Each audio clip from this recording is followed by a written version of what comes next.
The hours are okay. The opinion on the hours, I think when I first went to internship, and the internship feeling of the hours is very different than the job, because the internship was a sprint. It's like, there's a time limit, it's going to end, Yeah. there's sort of a goal in place. So you can kind of put the hours in the past and go, whatever, they don't really matter, and just grind through it.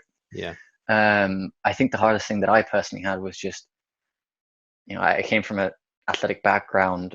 Being in such a formal environment was my most challenging thing. I just wasn't comfortable always being, for lack of a better phrasing, prim and proper. Yeah. Yeah. And so you felt like a little bit of pressure. This was in New York, correct? Yeah. Did you feel a lot of pressure? I mean, I feel like with the British accent, you could just get away with saying whatever you wanted, and people would just assume you're prim and proper.